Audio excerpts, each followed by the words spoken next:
change your menu. You're going to deal with solid foods that you need to have for yourself to bring up your self-esteem and to lose slavery mentality. That's all it means. That's all it means. And because I'm speaking like this, I'm doing a no-no, and I know I'm doing a no-no. And I really don't care. Because this young man here is my heart. This is the man that deals with the new Black Panther Party around here. Brother, come on. Come on, man. Come on, talk to me. Listen, talk to me. Islam, fam. Islam. Islam, fam. Islam. Hotep. Hotep. Asiatic power.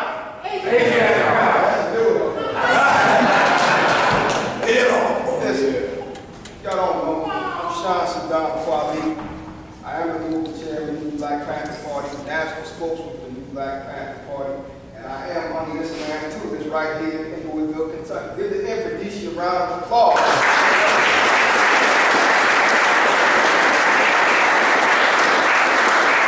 Give our national grand chairman a round of applause.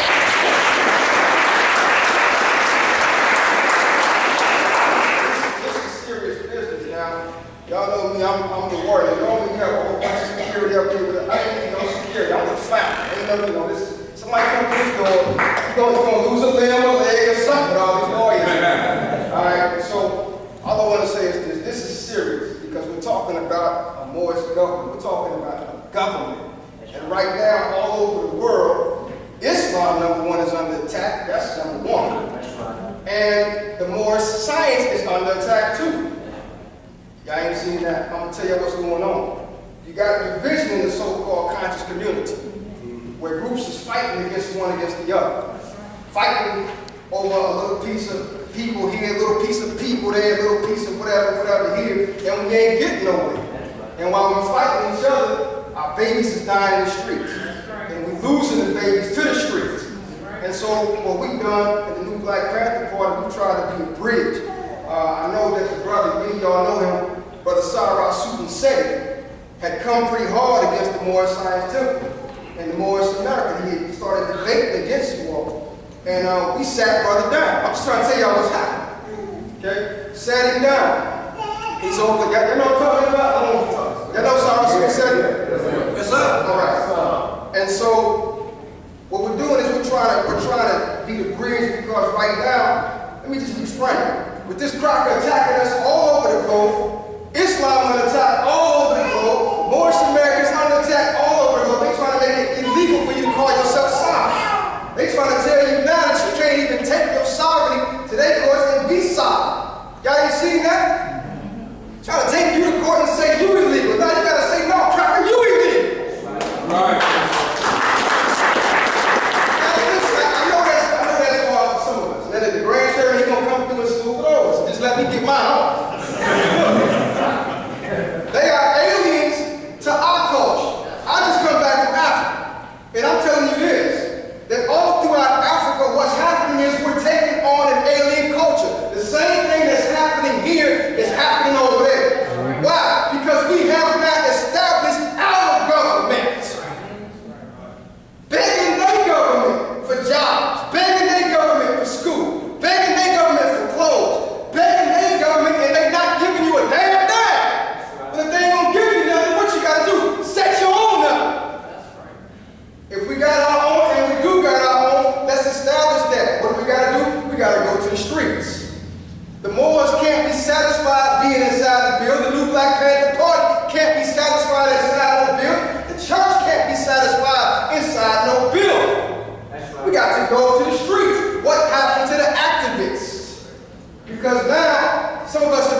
Islam.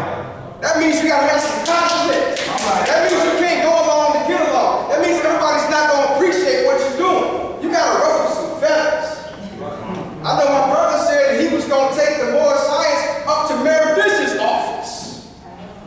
How many of y'all will believe on that detail?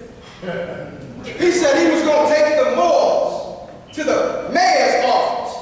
When he makes moves like that, everybody in this room should be right there in front of that beast's face. Why? Why? Because we at war.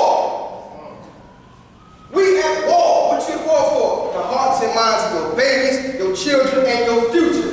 And lastly, like my brother Baba said, if you're running around looking for Sally, leave Sally alone. This black woman is a lonely woman out here because brothers is leaving her for these white women. Leaving her. And brothers leaving her and she leaving him. We gotta come back together, and be real Asiatics. Asiatic means world travel. It means you own the earth. We were taught 196,940,000 square miles belongs to the original man. That's you and me. So I thank you all, family, for these few words. I just want to tell you that be patient with us. Be patient with us in this movement, period. Be patient with us and be patient with the youth. Be patient with us that's on the streets with our pants hanging low. Be patient with us that may still call on the white Jesus. Just be patient with us, because all you got to do is drop some seeds. And when you drop the seed enough, eventually over time, it will blossom. We didn't start out like this. Some of us used to be hustlers. Some of us used to be pimps, prostitutes. We used to be in the streets. We used to do a lot of things. Now look at us now. Louisville, Kentucky has one of the strongest Moore Science temple movements anywhere to be found in the nation. I'm telling you what I know. I'm telling you what I know. One of the strongest movements anywhere in the nation, and that's why I'm saying we gotta support our brother. And so when you see him, when he's doing his work, when he's doing his movement, get behind him. Don't be no cheerleader. Put your pom-pom there and let's get in the fight. That's what it's about.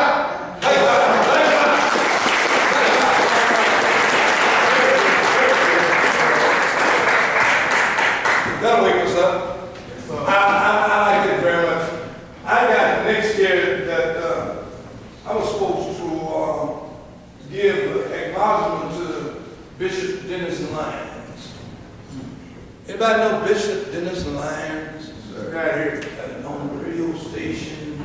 Bishop Dennis Lyons. Well, Bishop was very supportive of the radio station to make this broadcast. He was very supportive in purchasing a book called Exhuming of a Nation. I started thinking the other day, why did he want this book, Exhuming of a Nation? Has he got interested in understanding what the Moorish government is about? I think every now and then it's the way we approach people to make people interested in certain subject matters. I think when you show interest with people and concern, you make people want to be part of you. So I looked at that and I said we was going to send him a gift award, a plaque, to let him know that we were very thankful for him. But I like to say it to you so you can recognize we're going to do that anyway. If I had to go up to WOU personally myself and hand it to them, okay? Thank you very much.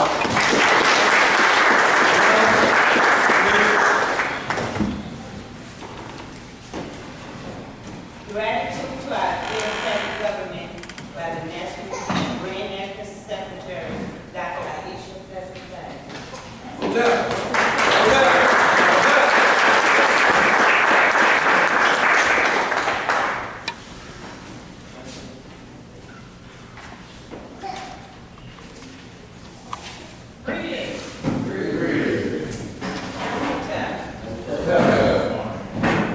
First of all, I'm going to rise and bring all praises to our Creator, our Father, God Allah, giving a most special honor to our prophet, Prophet Quran, being the last prophet in these days and times, giving honor to our Moorish American government, giving honor to all of our officials and staff, with angels, muftis, divine ministers, giving honor to the CME Church here that provided the environment for us to be together. Also to the ancient Kemetic Moors of the Resurrection Mystery System, Dr. Tahaka Bay, who we know as our Grand Mufti, our national Grand Mufti, and also his wife, Dr. Nehru.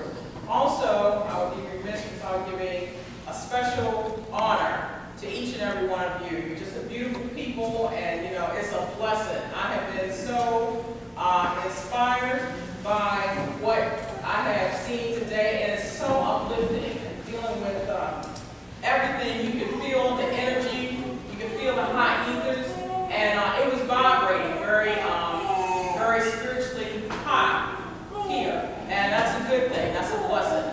And my subject matter is going to be brief. It's dealing with the gratitude to our theocratic government. And I just wanted to define what a theocratic government is. Basically, it's a government that is ruled by our Creator, our prophets, our ancestors, and it also is a national and divine movement. Now, before my state of consciousness, I had a question in coming up that why is it that other nationalities can come into our neighborhoods, make the money, leave out our neighborhoods, and we still scratching and digging, scrambling, trying to make ends meet.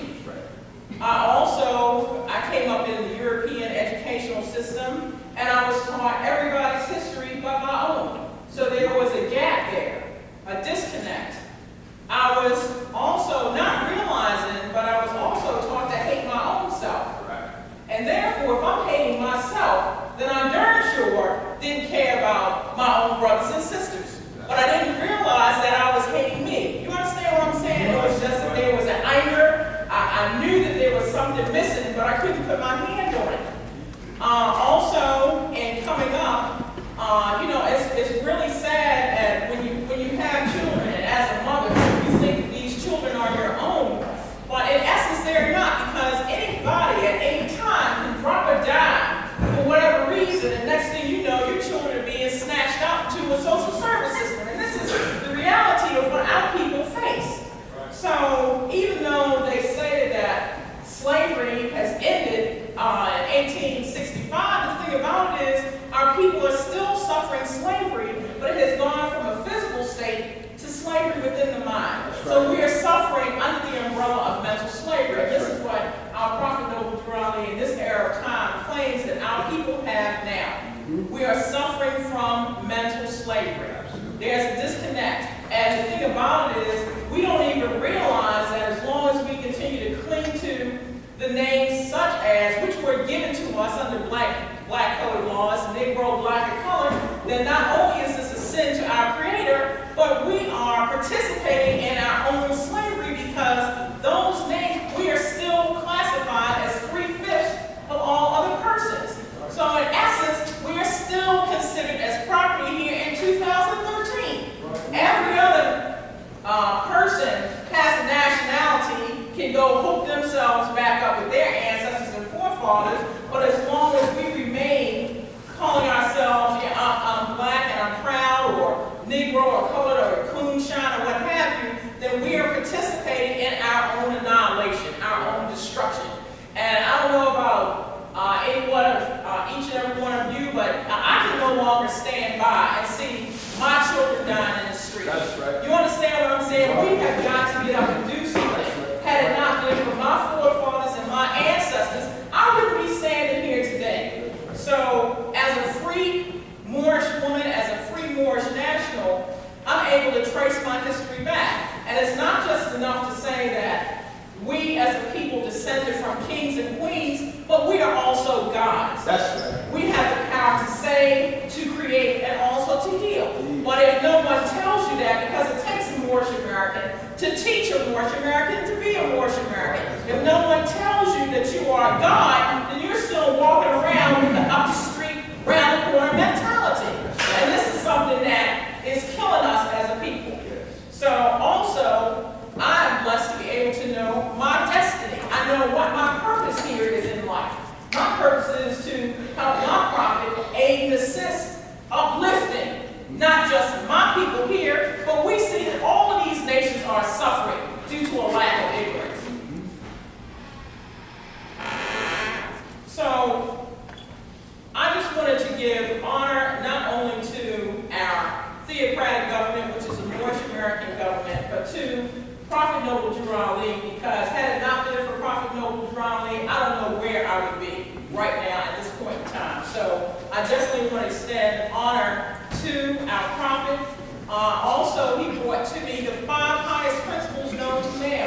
about love. And I'm not speaking about carnal or manifest love. I'm talking about love divine, all right, which our ancestors have spoken about. And this is what we have got to get back to.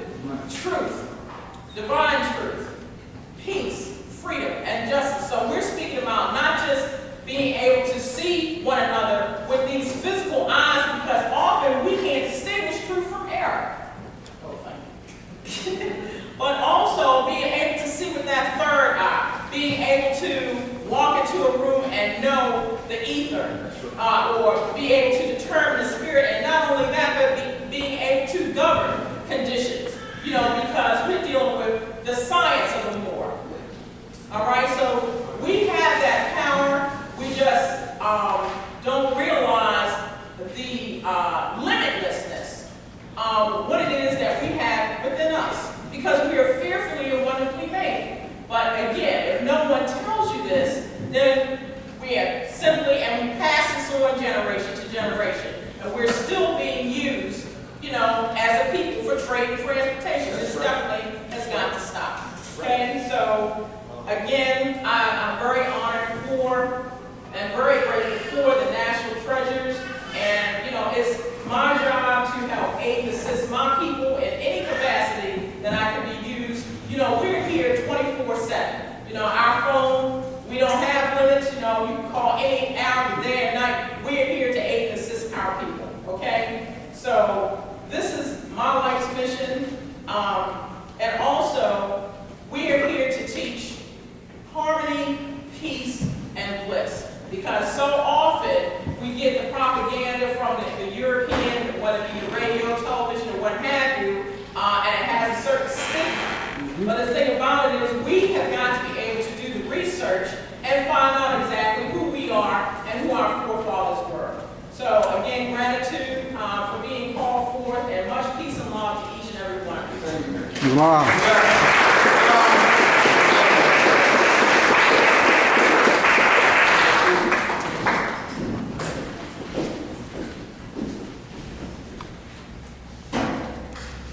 Dr. Sarah Jehudi, Master Jordan Hill, introduce our speaker.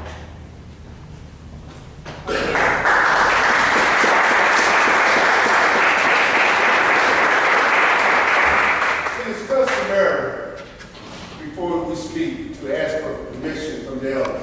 I am now asking for permission to speak.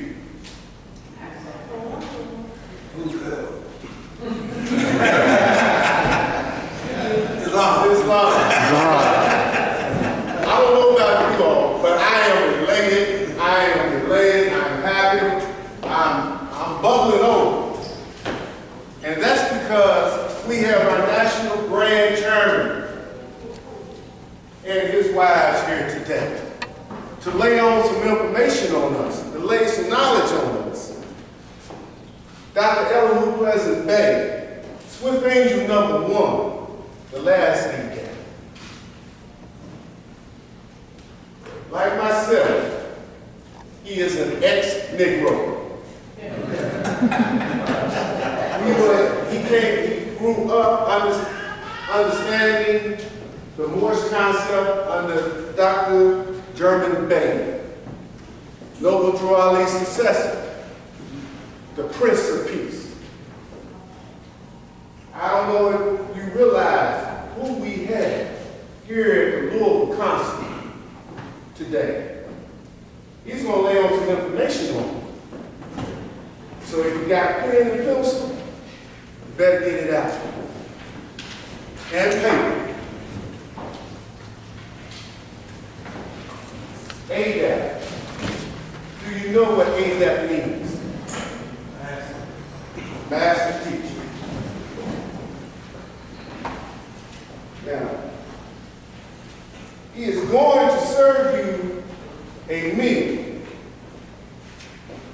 And it'll probably be your last supper as a Negro, black, or colored. So get ready. Without further ado, I will introduce by his spiritual name, Chief Dr. and Dr. Baru Tutafakana Bey. DM. Go ahead, God. Last name there. Swift Angel number 1.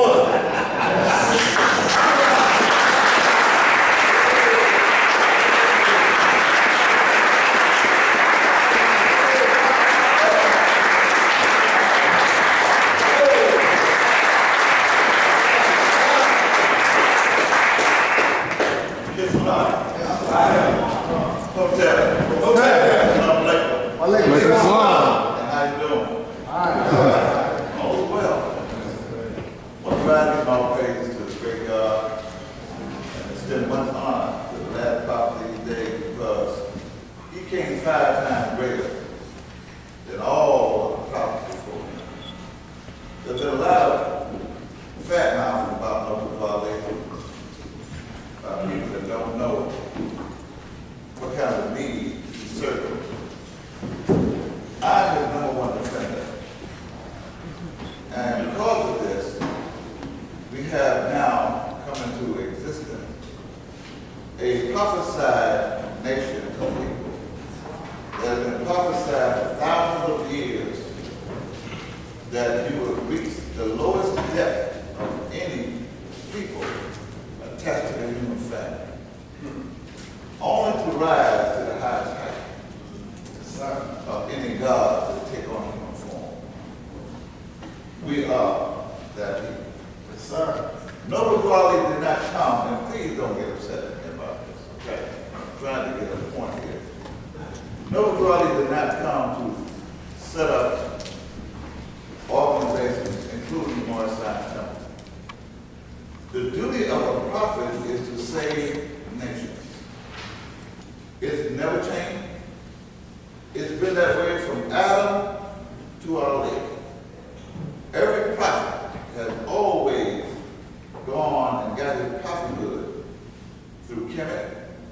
If not, and Adam from Kemet went to the prophet, as in the case of Muhammad.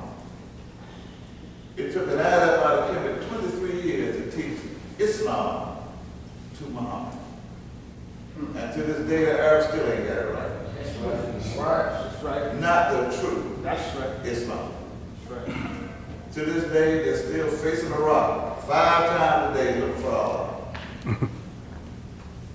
But all the time, the newest place to meet Allah is in the heart. Wow. Once you know who made you, you don't have a problem finding out what Allah is, where Allah is, who made you. That's the answer. Once you know this, and this was the first key to know what Allah brought to His people, but it was overlooked. It was mixed and confused with a lot of Western foolishness. We got caught up in competition. We got caught up in Western theology. We got caught up in Western Freemasonry. We got caught up in Christianity. We got caught up mainly in slavery. It was so bad that we had completely disappeared from the face of the earth as far as the nation of people is concerned. Sir. We're completely lost our nationality. There's a crime that was committed against us. That crime was called denationalization. Denationalization. What that means is to take away the identity, to exalt yourself in a personage that would supersede the power of the great God Himself. No one has the power to change the descending nature of a man unless his power extends beyond the great creator of Allah Himself. But we were denationalized as a people. And the reason why, and I want you to understand this more, okay, because we've got a lot of work to do, and you are the grandfather to do the job, okay? But the reason why we suffered slavery, went to the lowest depth, the reason why we were put in such a shallow grave that all other people could see us and we could not see ourselves, is because we knew better, yet and still we turned our back on our teacher. We turned our back on our creator. We turned our back on our knew better. But in 1492, it began the West African slave trade, which was an extension of the East African slave trade, also headed by the same Arabians that mastered the West African slave trade. Now, I know a lot of Moors will get a little bit upset. If you talk about the Sunni, you talk about Islam, I'm talking about those things when you are violating the universal order. It doesn't make a damn difference to me who you are. You wrong or you right. And for the last 5,000 years, there's been more wrong than right. Okay? A lot of this is going on self-truth. But you will have to put aside a lot of things, Moors, when it comes down to things like the Moroccan flag. A lot of people, oh, we're Moors in America. The difference between a Moor and a Moroccan, a Moorish and a Moroccan is totally two different words. If you knew the difference between what is Moroccan, and nobody put this out on several occasions, and what is Moor, did he say your nationality was Moroccan American? No. What's your nationality? Moorish. Moorish American. What's his nationality? Moorish. And like the Sheikh said, it takes a Moorish American to teach a Moorish American how to be a Moorish American. So if you wonder what happened to the Moorish American, nobody got the body in 1929. Moorish Americans stopped teaching other Moorish Americans how to be Moorish Americans. Right. They taught a lot of other things, but they didn't teach it that. As a result of that, you come up with a lot of splitting groups, organizations, commitments here and there, all kinds of, and that be right. But let's take a real close look at what happened over the last 82 years, since 1929, and see what we come up with. Where are we as a people? What we truly gain? And who is it that spend over $1 trillion annually and don't have nothing to show for it? Okay? Who is it that because they do not have a government, they have no national standard, they have no sovereign power, who is it that's not recognized as a man or a woman? Who is it that do not have control over their own children? I know you may not like it, okay? This is what happens when you have been denationalized. When you have been taken away from nationhood, you don't have, like the United States, it's not a nation. It's just a corporation. It's been that way since 1871. But it still has a government. Okay, it has a government. And that's something you're going to have to deal with until you get the picture.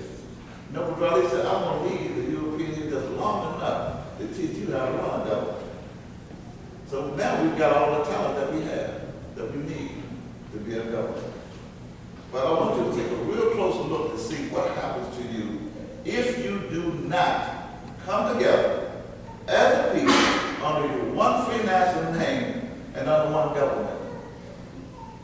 I just mentioned about not being a man and not being a woman. Yeah, I'm a man, are you? Prove it.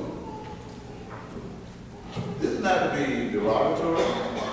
You think you're one? Where's the nation at? Where's the contributions? Because if you look, you check the record, every time there's been a contribution made by anybody, they come in 3 stages. Number 1, they identify the person by name. All right? Then, whatever the event that they did, the accomplishment, be it the Super Bowl or whatever, okay? The next thing you know is what country, what nation, what family, okay? Those 3 stages identify the contribution, whatever the person made. If you do not have a nation, a country, a family, a government, in which gives you sovereign power, you ain't got nothing coming, no recognition. Right. And anything that you think you have can be taken away from you with one short hour. Okay? This European called the United States, House of Office in the United States. Think about it. He's not here to play because this man, let me take that back. particular species has gone to such lengths that every nation on earth has now turned their back and turned against the United States. There's no dwelling bed outside is going to happen. Okay? He also said that when this happened, that the only way they were going to be able to do business would be with the help of the Moors. Okay? The United States needs you in your proper status. But you cannot be in your proper status unless you stand up and recognize yourself. That's who you are. It's not enough to say that you're a Morris American. You got to be a Morris American. 3 steps: belief, faith, and then fruition. Belief is what you think, perhaps, and more might be. Okay, the second step is what you know a Morris American is. But the third step is the greatest one. That's being a Morris American. It's not enough to say you're Morris American. You got to be the Morris American that you say that you are. And you know how you start that off? By cleansing this. Get rid of everything. But look at Acts 7 of the God, the divine constitution. It says, all Morris Americans must, not if, not maybe, not perhaps, must keep their hearts and minds pure. You've got to take love to clean all that foolishness out that's happened to you over the last 520 years. That's right. Okay? The traumas, you know what happened, one of the effects of trauma? If you be shell-shocked, you have a memory, you remember, illusions. Every time something happens, remind you of what you've been through. And this is what happened. How many of you ever know about going downtown? Child support. Sound familiar? Okay. You walk in as a mother, father, and son and daughter, right? So it's safe. But by the time you go to the meat grinder and you come out, he's not, because they ask him one question: you the father? Yeah. He come out a criminal. She thought she was the mother, but she came in there, but she goes out the guardian. Because the child had been taken and they made a order to stay. Okay. What they did, they warmed slavery up and reproduced it with the 14th and 15th Amendment. It never went anywhere. They abolished it in 1865 with the 13th Amendment, but it brought it about back 3 years later. The Emancipation Proclamation didn't mean nothing. All right? And you more than been caught up on that Moroccan Treaty.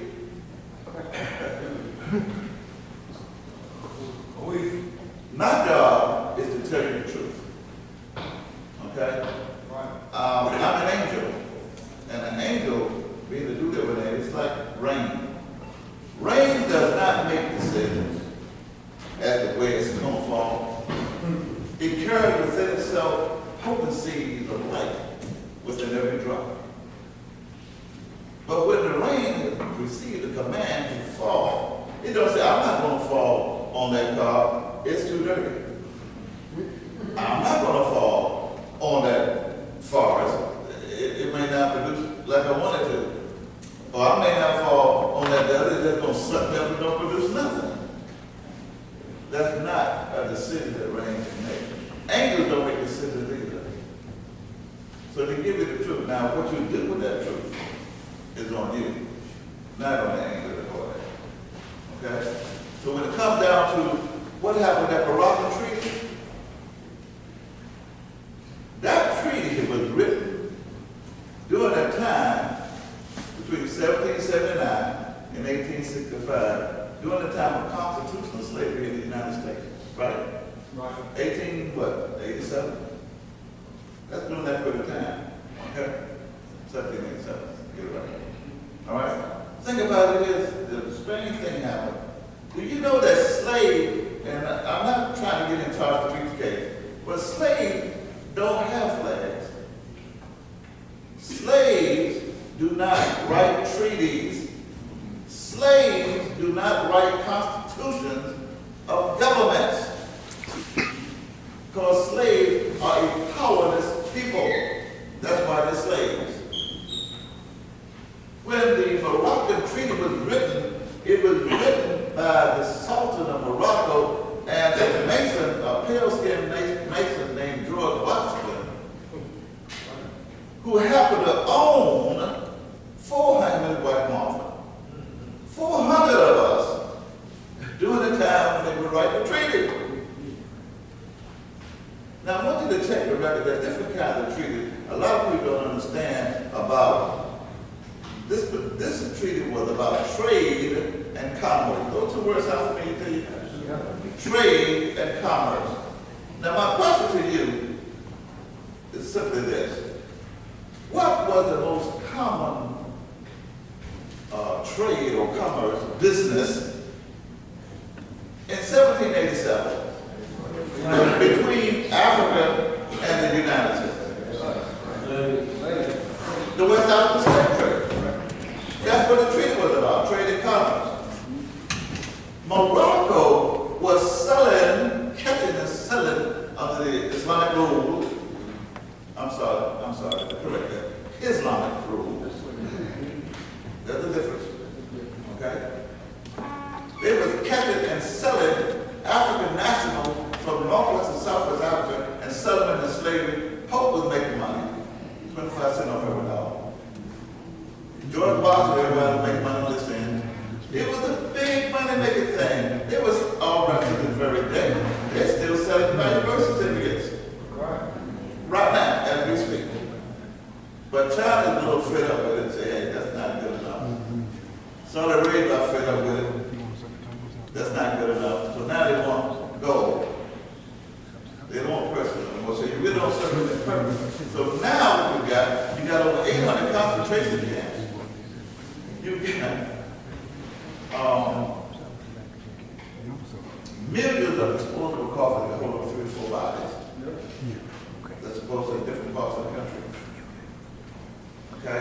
In addition to that, FEMA had over 300,000 telecalls on railroad tracks, brand new, with nothing in it but shackles and chains for human cargo. Okay? Now these railroad cars, unfortunately, don't have any coach or first class seat. Okay? But the pickup trying to get to the seaboard, that you don't have no time for play. Okay? The Moorish Science Temple and no other organization, bar none, cannot save you as a people. You must save yourself. You must come together. Let me give you the law. Okay? You must come together, formulate your own government. The reason where I got this from, I got it straight from the United Nations, which Noble Drew out here set up for us as indigenous people to save ourselves. Okay? Over 60 years ago. And what we have to do now is come together on our own government, all right? Our own flag, and let me speak up about this flag. I hear a lot of mouth about the flag. How many of you familiar with the question? Everybody? Okay. Then 19, 20, 21. Then I'm going to get call this real quick. What kind of flag is the Moorish? It's a red flag with 5 green stars. It's a red flag with 5 pointing green stars in the center. Okay. A lot of us say, that's a big flag. Lies. I didn't read no flag. I just come to the contest myself. They came through me, but it wasn't mine. Nobody was the one that created that. You want to know why? Let's take a real good look at it. 5 pointing green star in the center. How many of you have ever heard of blue medallion from the Moorish Science? Anybody? They look just like that. It had the same scimitar, LTPF and Justice on it. Anybody? You mean I was the only one who had it? Okay. Look, the blue was changed. It was the symbol brought by Noble Wale. Okay. The reason why I did is because the circle represents what? It's the perfect, right? You know about the logo circle 7. The circle is the perfect symbol. 7 is the perfect number, right? And Allah is the perfect word, right? Okay. So we got the circle. That's the symbol, because that's the perfect word. Okay, the perfect symbol.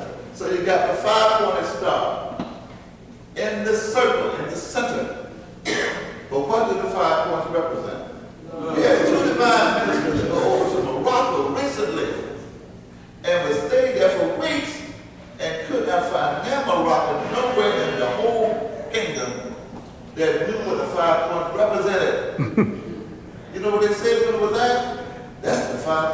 Islam. That's what Moroccans think to this day.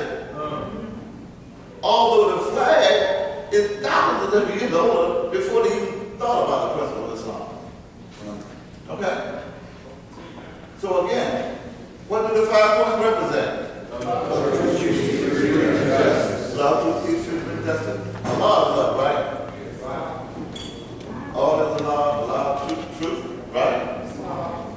So the thing about it, if Allah made you, and Allah is love, and He can purify your heart and mind with love, how come you and Allah not one? Come on, say that. Okay? Well, then again, let me look at the flag again. Oh, there it is again. Love, what does the 5 points represent? Love, truth, peace, freedom, and justice. F-U-T-F-M-J. Okay, we got that part. As above, so below. As your God is, so it is. That's what the flag represents. Okay, that's you, Moors. Okay? Let's go one more step. Okay. What about this scimitar? The Prophet didn't bring that up. Okay. The scimitar is the highest symbol for justice ever known to man. Agree? Everybody know that? Ask any Mason, the one that stole it anyway. You know, I'm talking about my son.